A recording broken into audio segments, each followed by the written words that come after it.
Ya estamos de vuelta, seguimos en CNN Chile Radio y esta mañana nos acompaña la senadora, presidenta del Partido Socialista, integrante además del comando de Janet Jara, Paulina Bodanovich. ¿Cómo está, Paulina? Bienvenida. Hola, muy buenos días. Gracias por estar con nosotros. Me imagino, ¿no? Estuvo hasta tarde ahí en el... tarde, sí. Acompañando a Janet Jara en el debate de Anatel. Así es que aquí vamos a hacer esfuerzos de abrir los ojos. Paulina, bueno, gracias por estar con nosotros a esta hora para analizar el debate. Precisamente, primero, ¿qué le pareció el debate en términos generales, más allá del desempeño de Janet Jara? Yo creo que siempre estas instancias son positivas, debieran permitir que conociéramos de mejor forma los planteamientos de cada uno de los candidatos y candidatas. Lamentablemente, estas opciones se redujeron a las 2 de la radio y solamente a esta de televisión. Es positivo poder escuchar las propuestas, las respuestas. Sí creo que la forma en que se desarrolló finalmente perjudica un poco aquello, porque había mucha interrupción, no permitía a veces la fluidez con que uno quisiera escuchar. No sé, yo me acuerdo antes en los debates no volaba una mosca. Sí.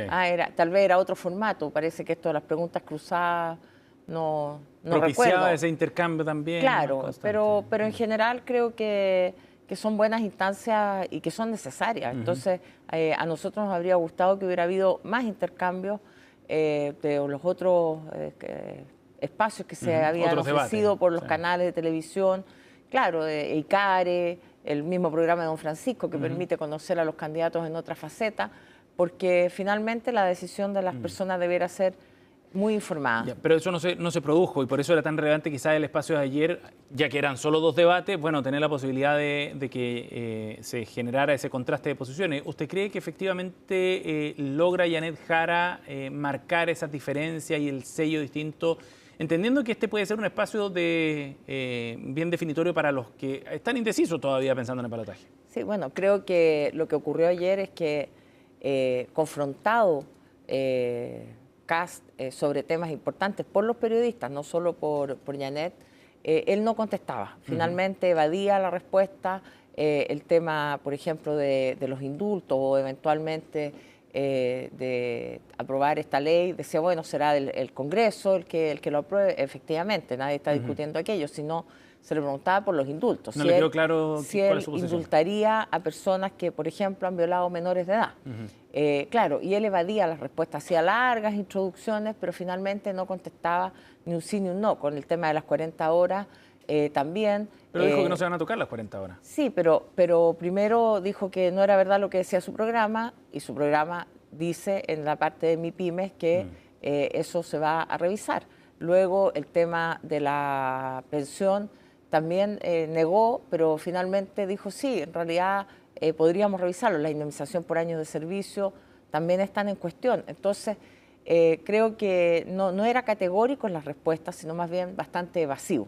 Pero él en varias partes enfatizaba en eso. Él, de hecho, acusa que aquí ha habido mentiras desde la campaña de Janet Jara en contra de la suya, de José Antonio Kast, a propósito de estos temas. Y él decía, no se van a tocar las 40 horas, no se va a tocar la indemnización, no se va a tocar la PGU. Pero esa afirmación tan categórica, después cuando él explica, por ejemplo, el tema de la indemnización por años de servicio, hizo una larga explicación para hablar de los derechos adquiridos, de lo que las personas tenían, pero que las personas que ingresaban al mundo laboral nuevo podrían tener otro sistema.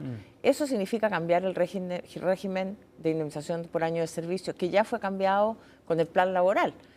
Antiguamente no había tope de los años trabajados, hoy día hay un tope de 11 años, y eso, claro, cambió también de la misma manera, así como cambió el sistema de AFP, que entró a regir para quienes ingresaban al mundo laboral a partir del año 1981. Entonces, él da el titular, dice, no se va a cambiar, pero después explica cómo lo va a cambiar, o no cómo, sino lo que él piensa cambiar. Generando más alternativas. Ahora, ¿cuál diría usted que fue el punto fuerte de Janet Jara, Paulina? Yo creo que Janet pudo explicar temas bien importantes para la ciudadanía, como precisamente lo que es la preocupación principal, que es la seguridad, llegar a un barrio seguro y llegar a fin de mes en forma segura, con propuestas bien concretas, pero también yo creo que despejó varios temas. A ella insistentemente se le lleva al Partido Comunista, en fin, al tema de la seguridad, que es muy relevante. Y creo que en eso fue muy categórica también de señalar que ella va a hacer uso de todas las herramientas que el Estado de Derecho le otorga como presidenta de la República y por lo tanto en materia migratoria. También pudo explicar bastante bien el tema del empadronamiento, porque se ha hecho caricatura a veces de este tema como que ella iba a regularizar a la gente. No, y finalmente el tema del empadronamiento, que también lo señaló ella, es una propuesta incluso que Kaiser tenía en su programa, que significa saber quiénes han entrado a Chile, conocer la identidad de esas personas y tener un registro biométrico para efectos después de control, eventualmente se cometen delitos. No es lo mismo que la regularización. No es lo mismo que la regularización. Entonces, creo que hubo espacios para poder explicar temas que habían sido controvertidos o controversiales, digamos, durante la campaña. Paulina, solo un alcance para nuestros televidentes. En la transmisión tenemos un recuadro ahí en pantalla y les explicamos en qué consiste. Esta es la señal oficial que nos está llegando a esta hora desde Noruega, donde se entrega el premio Nobel de la Paz y que ha sido entregado a María Corina Machado. Ya lo dábamos antes en el bloque internacional, les contábamos que consiguió salir de Venezuela, pero no va a llegar a la entrega del Nobel. Está, eso sí, a salvo, han dicho desde Noruega. El instituto que entrega el galardón confirmó esa información y tenemos ahí la imagen como una transmisión en paralelo también para tener los detalles. Vamos a estar atentos a lo que ahí ocurre y a las novedades también. Mientras tanto, estamos aquí en el estudio con Paulina Bodanovich, la senadora y presidenta del Partido Socialista. Paulina, en todo caso, acá, a pocos días del balotaje, hay un objetivo bien concreto que persiguen los dos candidatos, Kast y Jara, que era llegar al votante de Franco Parisi, fundamentalmente, ese bolsón, esos 2,5 millones de votantes de Parisi que se entiende son aquellos que pueden inclinar la balanza a favor de uno y otro. ¿Usted cree que el debate de ayer les permite efectivamente a Janet Jara conquistar a ese votante en particular por la forma y por el fondo que se plasmó ayer? Pero no solo a Janet Jara, aquí ambos candidatos tienen que buscar más votos de los que tuvieron en la primera vuelta, porque la mitad de las personas no votó por ninguno de los dos, por lo tanto no es un desafío solo para nuestra candidata, sino también para el candidato Kast. Yo no sé si Kast logró conquistar más votos asilándose y refugiándose como lo hizo ayer. El tema, por ejemplo, del vidrio blindado tuvo especial énfasis en señalar como críticas a la propia candidata, en circunstancias que es él el que ha tomado esa decisión de usar... Y la justificaba ayer. Claro, y usar un vidrio blindado frente a sus propios adherentes, porque la verdad es que cuando lo usa es cuando hace estos mítines de cierre de campaña, que es una cosa bastante impactante, digamos, desde el punto de vista de lo que ocurre en nuestro país. Entonces, bueno, yo creo que cada uno salió a mostrar lo que podría conquistar votos. Pero si uno se pone en el papel del votante de París, entendiendo que es un votante que tiene una crítica muy profunda hacia la política, a los políticos en general, que es el mensaje que ha tratado de plasmar también Franco Parisi, que toma distancia de todas estas formas, ¿usted cree que ayer se logra convencer a ese votante con el formato que tuvo? Porque hubo mucha tensión, mucha interrupción, mucha falta de propuestas de fondo. Pero yendo no solo a la forma, yo creo que al fondo, en el fondo, ¿qué es lo que tendría que quedarle claro a las personas? Creo que Kast cometió, quiero pensar que fueron errores, pero la verdad es que cometió al menos 10 errores groseros en sus alocuciones. ¿A qué se refiere, habló de 1.200.000 muertos por año. Lo corrigió después en el punto de prensa. Claro, sí. Pero uno piensa, ¿son errores o son fakes? ¿Usted cree que hay intencionalidad? No sé, por eso digo, quiero pensar que son errores, porque claro, cuando uno anota puede ser que en el momento se haya traspapelado. Después habló, por ejemplo, de la cárcel La Laguna de Talca, con evidente desinformación, porque habló que esa era una cárcel para 3.500 personas, que no estaba poblada. Que se inauguró con 200 presos. Le atribuyó intencionalidad al gobierno en circunstancias que hay contratos de concesión. Yo estuve presente tanto cuando se entregó la cárcel como cuando se inauguró, que son dos eventos distintos. Dijo, se inauguró la cárcel sin presos. No, se entregó la cárcel. Hicimos la revisión de la cárcel cuando fue el presidente de la República, con el ministro de Justicia, y luego se inauguró, que son dos hechos distintos, y se está poblado hoy día con 424 presos que ya se han ido trasladando según su grado de peligrosidad. Hay un cronograma para eso. Hay un cronograma porque los contratos de concesión se van habilitando por número de camas. Por lo tanto, no se puede poblar un penal íntegramente, tiene hitos, etapas. Entonces, creo que temas como ese o cifras que las entregó de mala manera, finalmente dan cuenta, creo yo, de como, no sé, o de poca preparación, de poco conocimiento, y creo que Janet Jara sí mostró que tiene un conocimiento cabal del Estado, que tiene un conocimiento de los temas que trata, y esto va más allá de la forma, que puede haber sido que se interrumpían, pero creo que quedó bastante claro que ella tiene un conocimiento de los temas que habla y que puede implementar con certezas, porque también aquí hay propuestas serias, cuantificadas, como por ejemplo el tema de las auditorías. De las auditorías que ha propuesto José Antonio Kast. Y en ese sentido, Janet Jara puso harto énfasis en el conocimiento que tiene del Estado, de la capacidad de gestión, de la gobernabilidad, en definitiva, como un asunto crítico. ¿Ustedes ven desde el comando también y de las propuestas que está haciendo Janet Jara, ese como un punto débil de José Antonio Kast, el de la gobernabilidad? Nosotros tenemos una coalición amplia que le da sustento a la candidatura de nuestra candidata, de manera tal que, y que claro, hoy día se ha incorporado la democracia cristiana, cosa que a nosotros nos tiene bastante contento en el sentido de poder construir este bloque de centro-izquierda más amplio que el que ha sustentado a este gobierno y mucho más amplio que cualquier otra alianza política en la historia de Chile. ¿Por qué? Porque precisamente buscar consenso y buscar mayorías debiera ser el sentido de la política, más que buscar diferenciarse y buscar estos compartimentos estancos como ha hecho el Partido Republicano. Y esto basta ver cómo se han desempeñado legislativamente desde el Partido Republicano en todas las leyes, porque incluso hasta la ley Cholito la rechazaron. ¿Y no será distinto cuando lleguen al gobierno porque estarán obligados a abrirse? Claro, pero la verdad es que uno no ve tampoco esas muestras ni de coordinación tan importante entre Chile Vamos, Kaiser.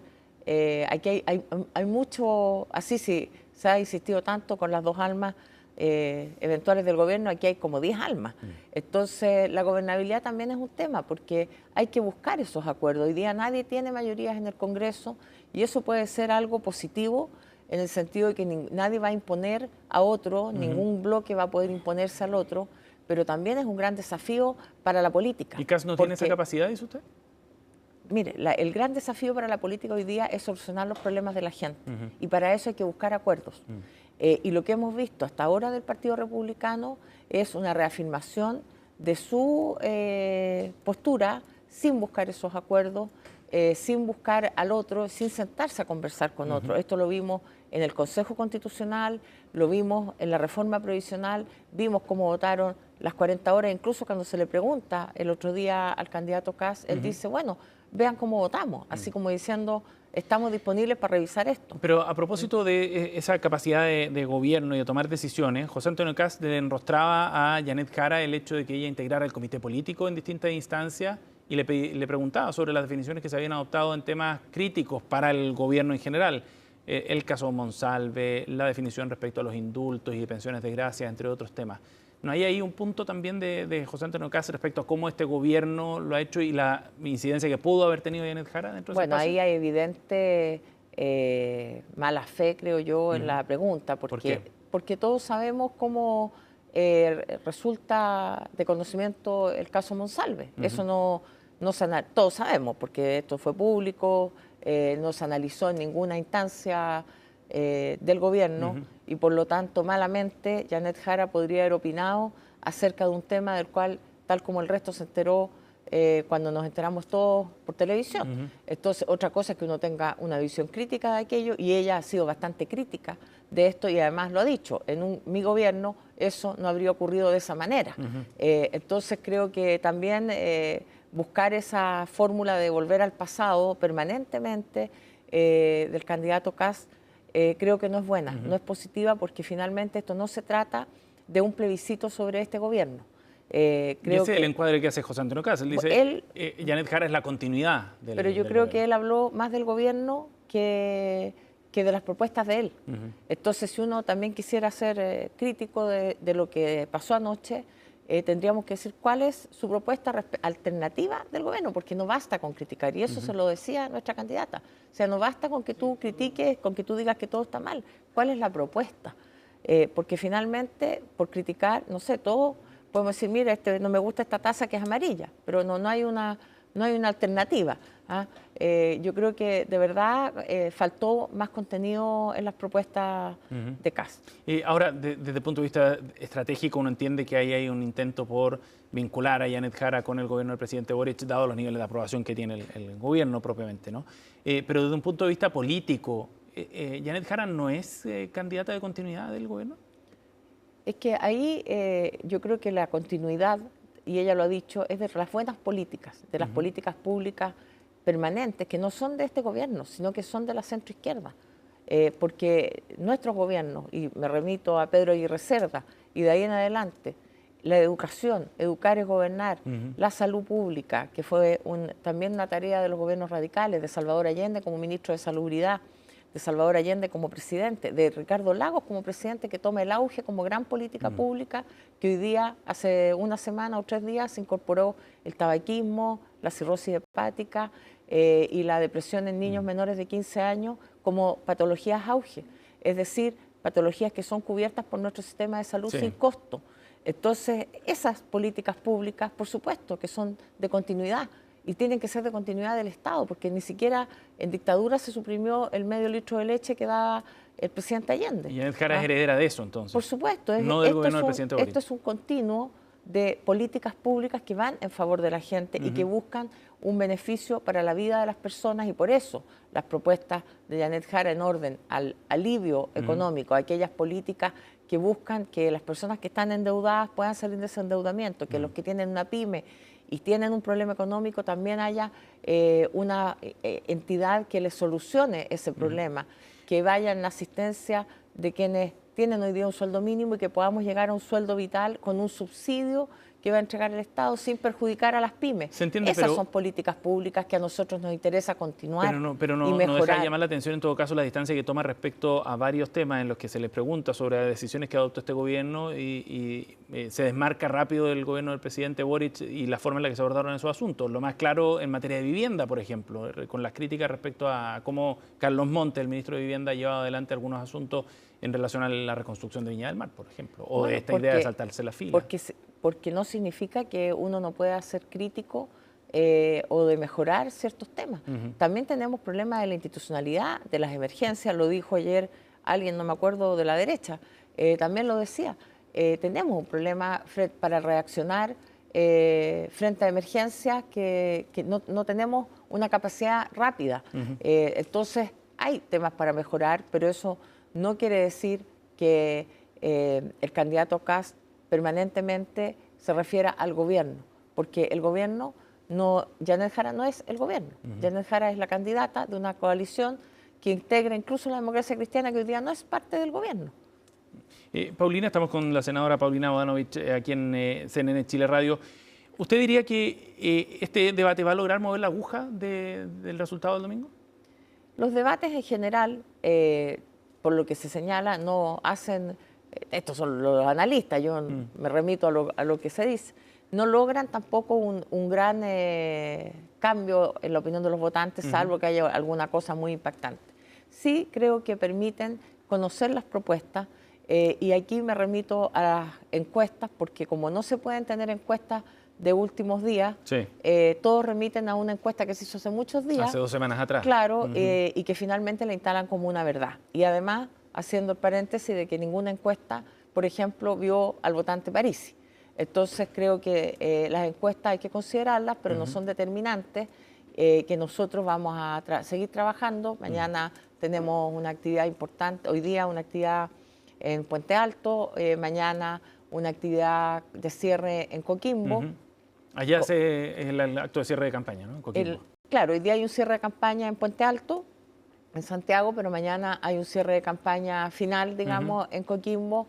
Va a estar nuestra candidata en Ovalle primero y luego en Coquimbo, porque también queremos dar una señal de descentralización, de regionalización, que es muy importante porque Santiago no es Chile, y esto en las regiones es algo muy sentido, y queremos también que las personas de todas las regiones se sientan llamadas y convocadas a entender que este es un gobierno que, como lo hizo nuestra candidata, va a estar siempre en terreno, va a estar escuchando a la gente y no va a tomar las determinaciones sentada desde la moneda, sino en terreno y con la gente. Y esta no es carrera corrida, como dicen, ¿no? Bueno, yo creo que el día domingo vamos a ver finalmente la realidad, pero creo yo que molesta un poco esta como instalación de que ya es irreversible el resultado. Es que las encuestas mostraban eso antes de la veda. Claro, pero son encuestas de hace 2 semanas.